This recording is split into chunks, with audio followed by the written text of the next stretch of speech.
Are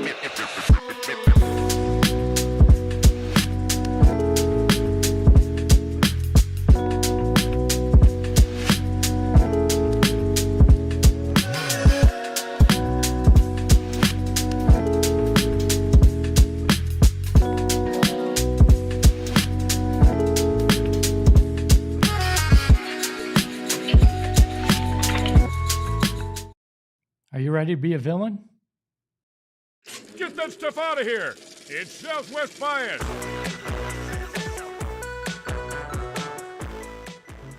Welcome into a Monday edition of Southwest Bias, brought to you by our friends at Gila River Resorts and Casinos. You do you at Gila River Resorts and Casinos, and we are in the Studio K. You can see the sign above me, you know the drill. Brought to you by our friends at Circle K. Download the Circle K app today and become a member of the Inner Circle. Biggest question this summer has been, who are the Phoenix Suns? And it's that question that everybody's been asking since Matt Ishbia stepped to that podium in May after the Suns were eliminated and the offseason began. You make jokes about alignment. There was all sorts of things that came up. It was all just talk. But media day, the first almost week of training camp in the books, I think it's starting to become very clear who the Phoenix Suns are. They are Dillon Brooks. It reminds me of a quote from one of my favorite movies, The Dark Knight. And I believe it was Commissioner Gordon that said it. You either die a hero or you live long enough to see yourself become the villain. That's kind of the process that Dillon Brooks has gone through. Kind of a hero at Oregon with what he did, came in with a specific approach and what he thought he was going to be in the NBA. But then it tilted. And you either embrace that moment or you run from it. And Dillon Brooks embraced it. And he had this to say on Media Day about becoming the villain. Like 3 years ago,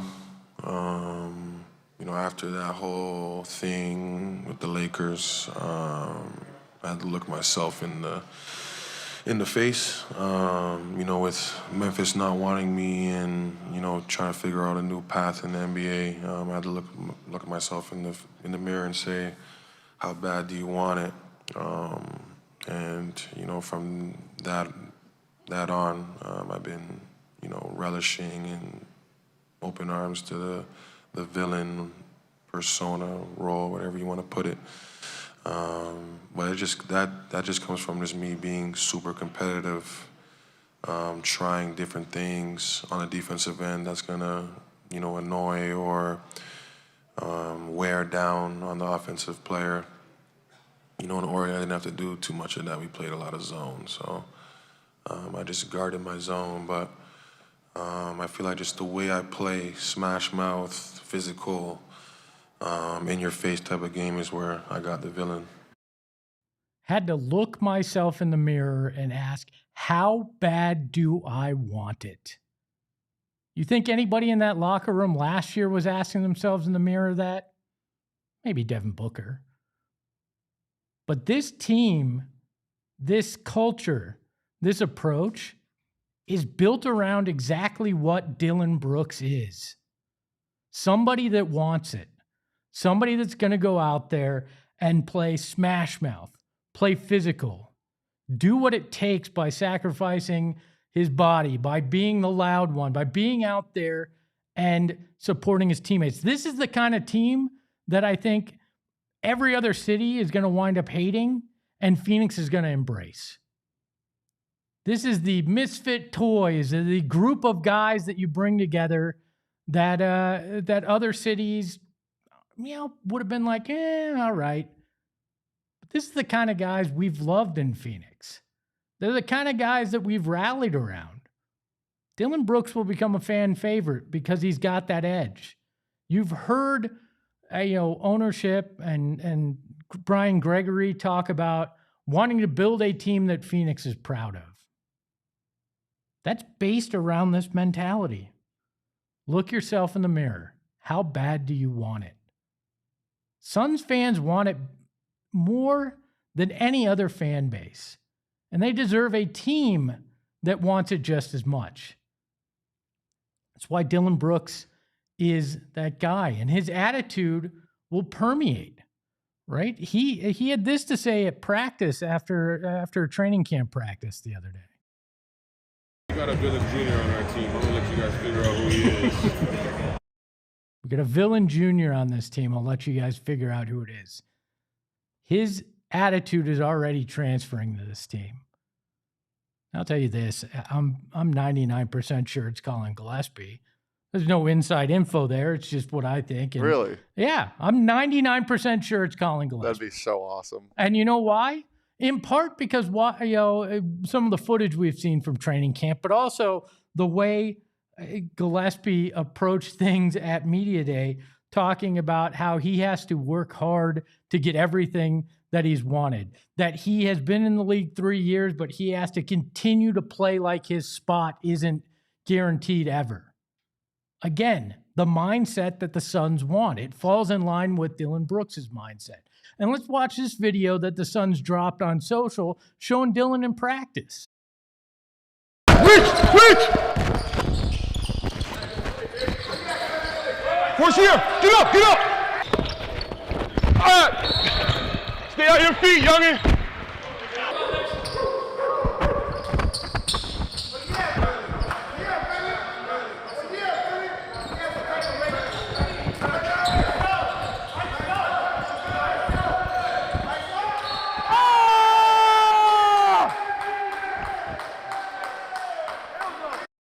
Iron sharpens iron. Perfect practice makes perfect. It's not practice makes perfect, because you practice like crap, you'll go out and play like crap. But perfect practice makes perfect. He's not letting any of these guys get away with anything. There will not be a lazy practice because Dillon Brooks will come in and bust your ass. I mean, that's what that video, what everything he said shows to me. Being a villain doesn't mean you have to be an asshole to your teammates. It just means you're going to make them work hard. And that's what Dillon Brooks is doing. That video shows it. And what kind of a sicko wears a freaking beanie while practicing in a place where it's that hot? Like, that's a sicko move to wear a beanie while you're practicing basketball. That's saying, yeah, I might be a little nuts and you're going to love it, right? That's who Dillon Brooks is. But it's not just him. The reason why I believe this is the mentality as well, Colin Gillespie talked about it. You've got Dillon Brooks in his approach, but Nigel Hayes-Davis shared what motivates him. And he's another guy that they brought in the offseason to define this culture. When our basketball hero said that they found success and motivation in the comments and the hate from other people, last year I really buried myself in that, and it proved to be very fruitful. So I know that there's a lot of stuff that I've seen about my ability or my capabilities to come here and contribute, and that's also a very big source of motivation. Who are the Phoenix Suns? The puzzle pieces are all there. The guys that they brought in, the attitude, the approach. Dillon Brooks, Colin Gillespie getting that full contract, them going all the way to Europe to find Nigel Hayes-Davis and that mindset. Looking at the camera and saying to us all, I use hatred as motivation. This team will be better than last year because of this mentality. And people say, well, the West is tough. That they can't have more wins. They can't be better. The reason I think they will be better is because of Tuesday, Wednesday, and Thursday in the NBA. Yeah, Monday too sometimes. We know the big dogs take their foot off the gas. They have mental lapses. They have games that they just kind of mail it in. Well, guess what? Against the Phoenix Suns, you're going to get punched in the mouth if you take a night off. If you go, we can downshift a gear if you're one of the best teams. Those middle of the week games are where the Phoenix Suns are going to catch teams sleeping. And they're going to stack some wins there because of the mindset that you've seen on display today. Dillon Brooks coming in, not accepting anything that anybody's going to throw at him. Nigel Hayes-Davis using the disrespect as motivation. My favorite moment of media day, and I think I said to you guys last week, was Nigel Hayes-Davis walking on the podium, looking out, seeing there was only about 10 of us left. It was a packed crowd for most of the day. Only 10 of us sparsely around all the seats in the media area for his press conference. Walking down the stairs, getting his phone from one of the Suns PR people, coming back on the stage and taking a picture of each and every one of us, and kind of under his breath saying, I'll use that as motivation. This team's going to be disrespected. Nobody's going to expect anything. Some teams are going to go out and not give their best because they think it'll be a cakewalk. But the mentality that this team's trying to build, the culture that this team's trying to build, is one that will use that as motivation, and I love it. And that's why I'm excited for Dillon Brooks to be here. I'm excited to see what Nigel Hayes-Davis can use that motivation as. I'm excited to see what minutes Colin Gillespie gets and how he can impact it. I'm excited to see what Ryan Dunn and Oso Ighodaro do to embrace this. And I know Devin Booker will embrace that because we're aware that he's a sicko. Because the Phoenix Suns are a team that looks themselves in the mirror and says, how bad do you want it? And that's who the Phoenix Suns are. But maybe that's just my Southwest bias. We welcome in the mustache behind the Mac, Shane Diefenbach. And Shane, I think a lot of people will look at this and go, oh, it's all well and good, but is it really going to work in practice? And then I say, go look at the Mercury. Go look at a team that was built with that mentality. Go look at a team that doesn't take crap from anybody, that uses the fact that they've been completely overlooked as motivation. And you'll see how eventually it will work with the Suns.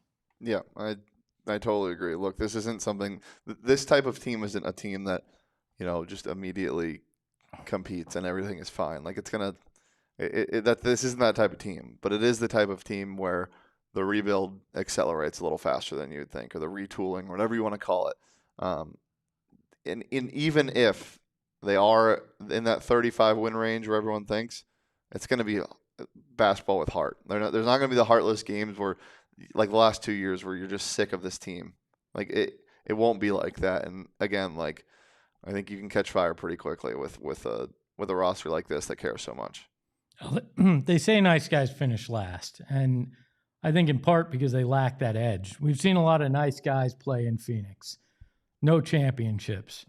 This mentality may be a little different than what people are used to, but I think it's the only way to make it work right now is by outworking people, because work ethic, and the approach day in, day out, the approach every time you step on the court is what'll define an underrated team. And I don't feel like they had that the last couple of years. Not saying that they didn't work hard necessarily, but I don't think they had an edge when they stepped on the court. I feel like sometimes it's given. Yeah, it was a total heart thing. Like there was just a lack of care. Another underrated part about this Espo? What's that? Dillon Brooks is Canadian. Ooh. Never can go wrong with a Canadian son. We lost hockey, but we gained a Canadian bat boy. Yeah. Is Dillon Brooks going to be as productive as Steve Nash? Not in the same way, but maybe defining the culture. Because I don't think Steve got enough credit for defining that 7 seconds or less culture. Dude had a broken back, essentially, went out there and worked as hard as anybody else. I think Dillon could set that tone. Maybe you need to find another Canadian, because you have Nash and Dillon Brooks. Maybe you need to just keep stacking them. I mean, get RJ Barrett in here. Is Canadian mentality that? Because I heard Canadians are nice guys, but then we got a Canadian that's a villain here. Yeah. I need actually, the NBA version of a Canadian is actually far from that. Jamal Murray's an ass, and Jamal Murray's Canadian. I think RJ Barrett. RJ Barrett's pretty nice. So I mean, maybe that's just an unfair characterization of SGA Canadians. Is too cool to be mean. Yeah, I mean, God, SGA could have been a Canadian that was here, but that's in the past. We'll leave it there. By the way, Dagoon, and hello to all the bias in the chat, Jason, JR, Dagoon, everybody in there. We appreciate it. Hit that like button. Become a supporters club member today by hitting that join button and unlock some great emojis like the ahoy hoy emoji that's in there. But Dagoon says, Devin Booker didn't smile. It's over. I know you're probably being sarcastic, Dagoon, but I've actually heard this. I've actually heard this when it comes to people freaking out about Suns Media Day. Go back and watch it. This wasn't a yuck fest. This wasn't smiles all around. This was, again, like the mentality we just talked about. How bad do you want it? I didn't care about any of the stupid stuff. The circus wasn't in town like it was the last few years on Media Day. This is a team that's focused, that just cares about how do we get out there and compete day in, day out. How do we go out there and how do we actually win?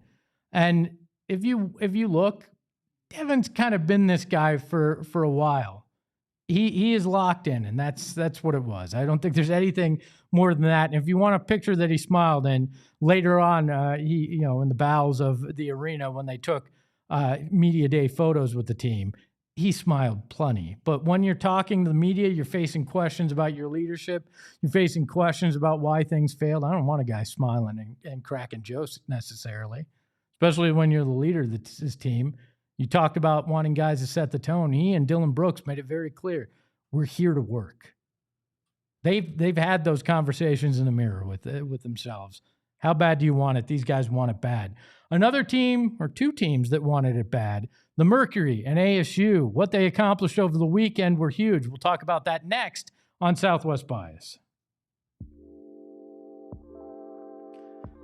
Talking about our friends at Mountain America Credit Union. They had an amazing game at Mountain America Stadium.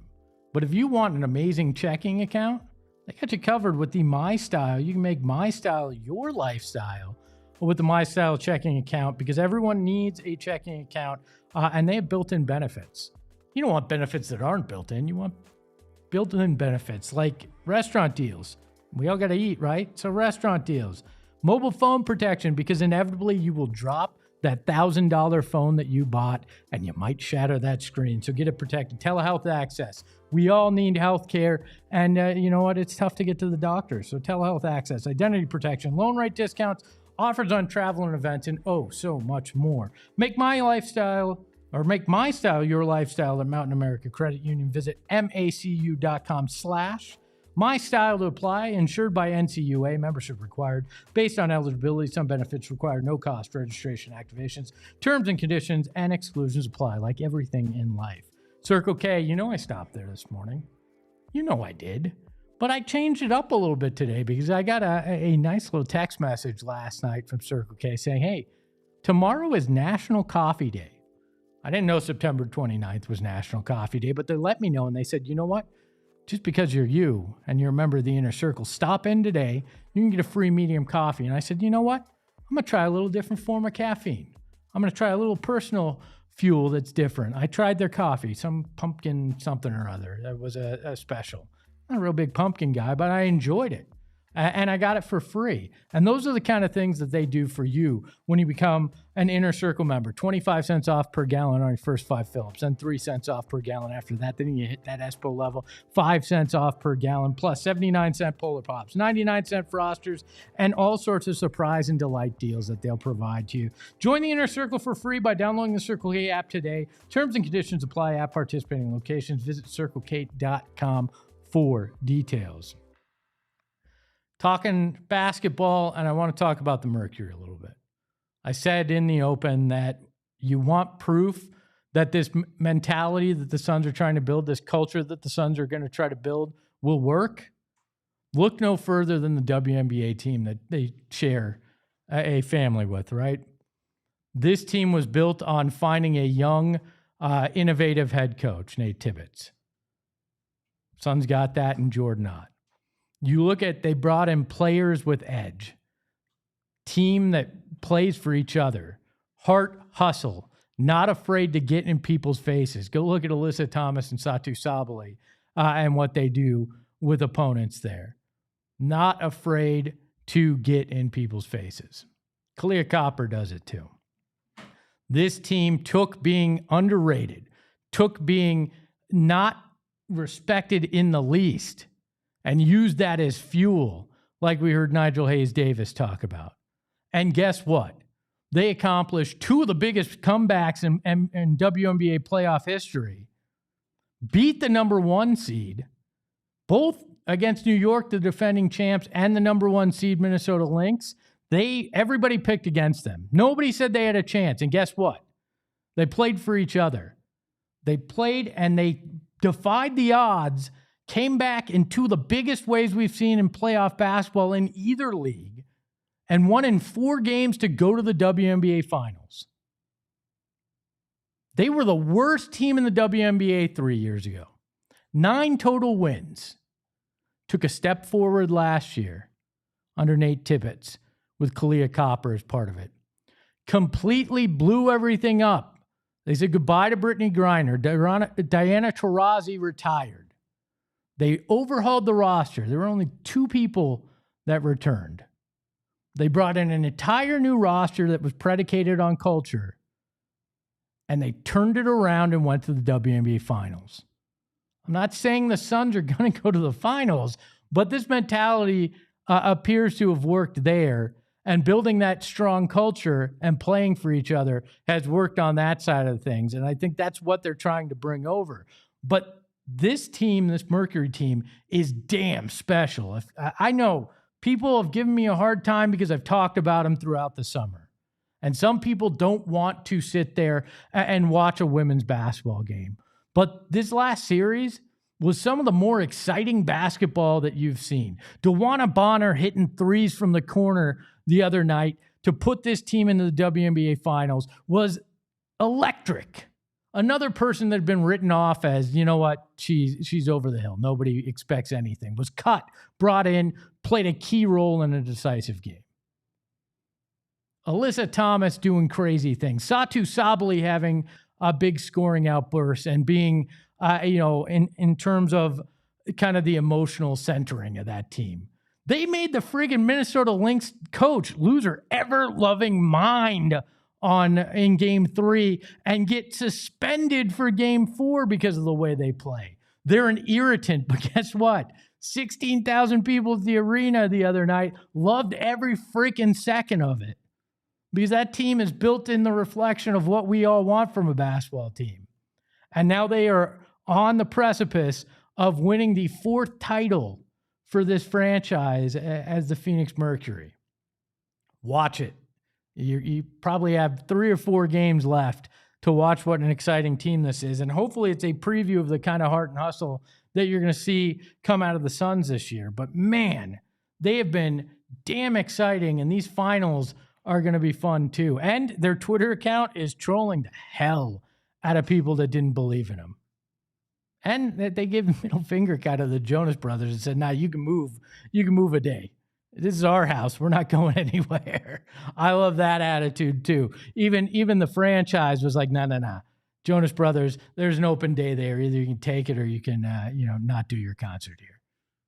This whole organization has that mentality. I love it. The X Factor are the best fans in the WNBA, and I think they've set the standard for Suns fans to show up and show out this year. Be loud for this team when they're out there fighting their asses off. I love that. Shane, did you get a chance to watch any of this? And, and how'd you feed off that energy? Because it got me pumped. Yeah, well, you know what Suns fans can take away from this? What? You don't need a damn point guard.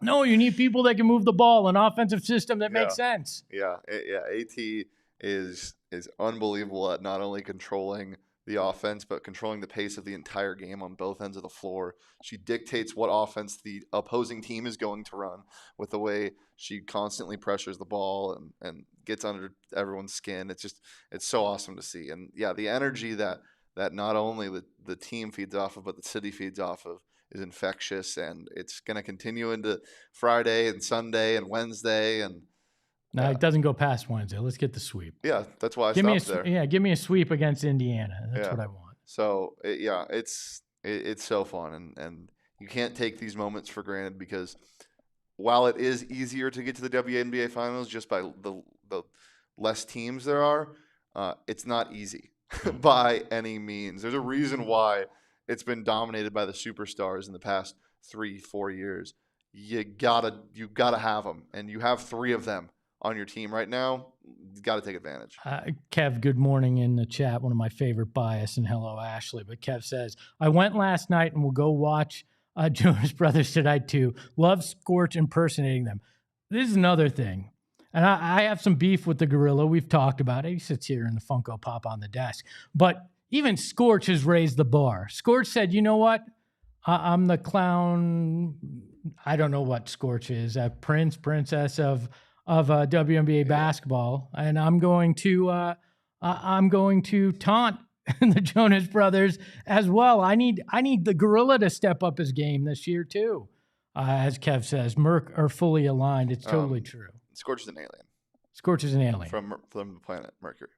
Well, yeah, I know, but okay. The clown alien of WNBA. Yes. I need that. I need even the gorilla to step up his game. Scorch as well. also grittied after the win. It was the most chaotic 2-minute sequence ever because they're screaming and players being held back and blah blah, and then it cuts to Scorch grittying at center court. I'm like, this is the greatest thing that's ever happened to me. And hopefully, there's a bigger celebration on center court coming up. Another team that got the chance to celebrate on Friday. It was Friday, right?